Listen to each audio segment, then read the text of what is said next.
rolling on the river in Europe.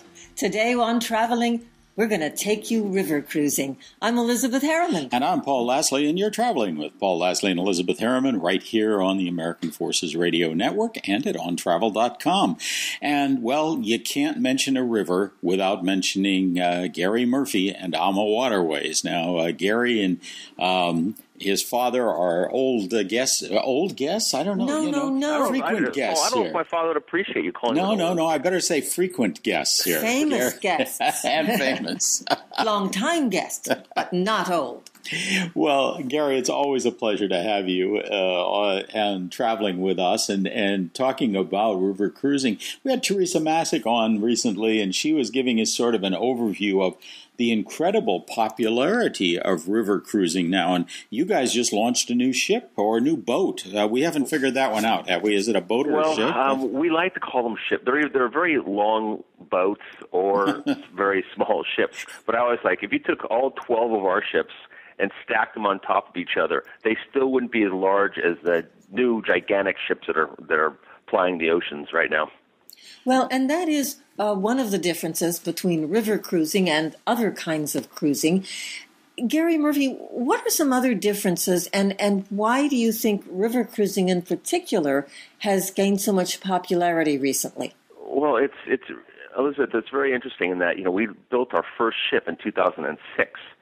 And as we all know, the economy hasn't been the best, but even in today's economy, we now have 12 ships for next season.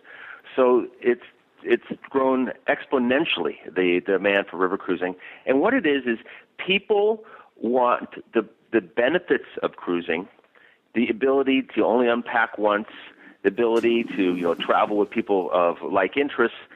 But I think what's really grasped it is that the ship itself is not the destination. Our ships are beautiful, but it's about the beautiful townships and cities and villages you visit while cruising. The great rivers of the world were the highways of years gone by. The great cities of the world, a lot of them are built on rivers because of trade.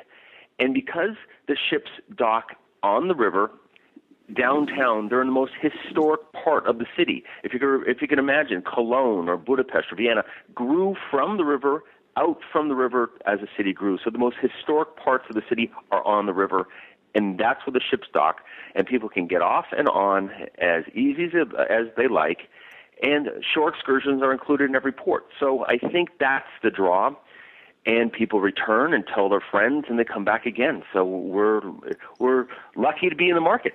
Well, Gary, you are so right about docking right in the middle of towns. I remember you mentioned Cologne.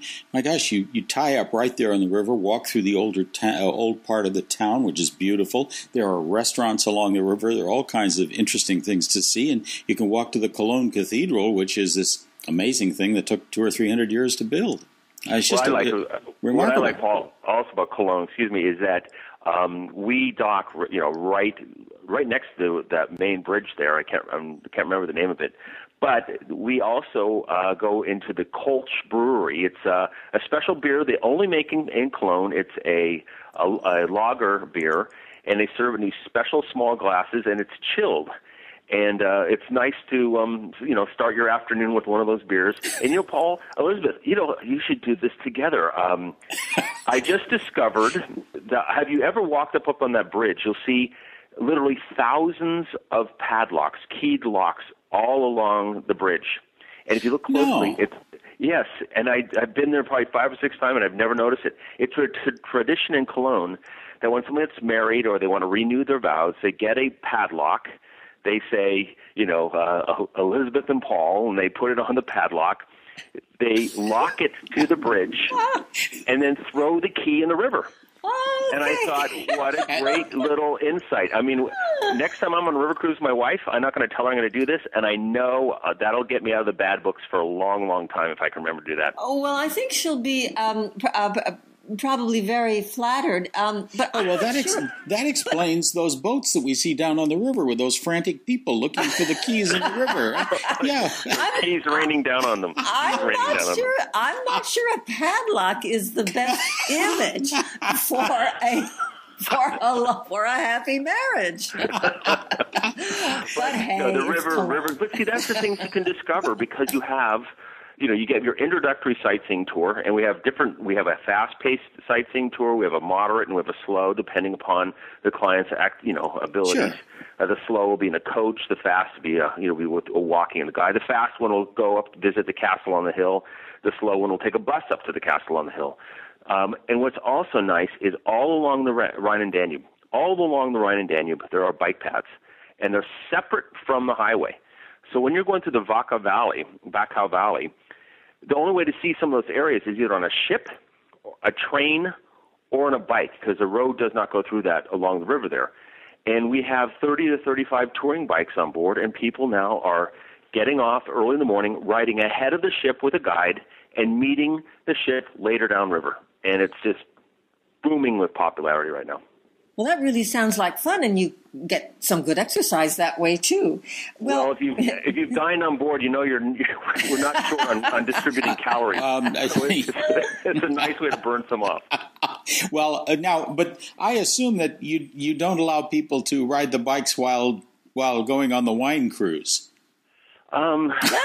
Gosh, well, now, actually, I'm getting into a sensitive area, aren't I? Tasting. It's actually, I did a beautiful last April a biking trip. One of the excursions. Now they're good rides. It was a 23-mile excursion, and 3/4 of the way through it, we come to this little beautiful village on the Moselle underneath the castle, and there's a local establishment there, and our guide says, "Okay, everyone go and get a fresh glass of ice water and everything else," and I came out with a beer.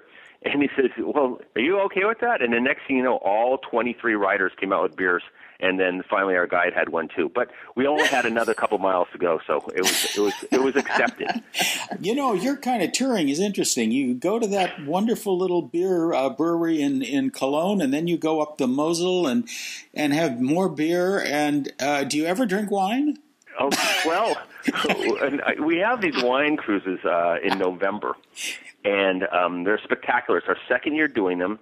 And going with me this November is Barry Wiss from Tinchero Wineries. He's a certified wine educator, one of only 300 in the United States. And we have some of his wines shipped to the ship. We do tastings with his wines. And then we do some fun things like we go in Rudesheim. There's a beautiful Dr. Nagley vineyard there, right up the steep banks in Rudesheim.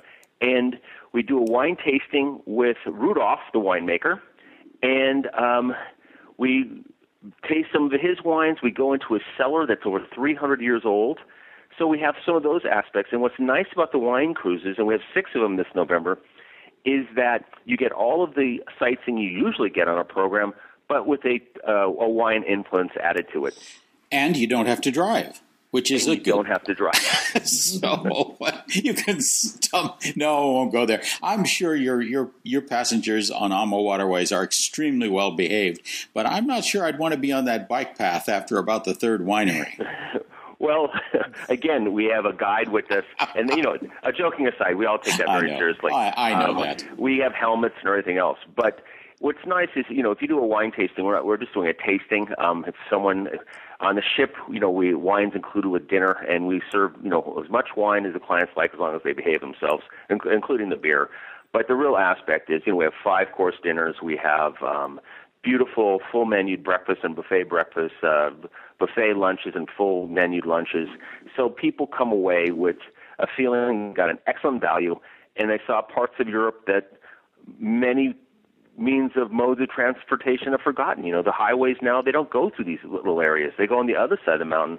So, you're not getting beautiful towns like Cochem or Würzburg or Trier, these great historic cities that, sometimes are, the Bishop Palaces there are spectacular. In Würzburg, there's a Bishop Palace there. It looks like a small Versailles.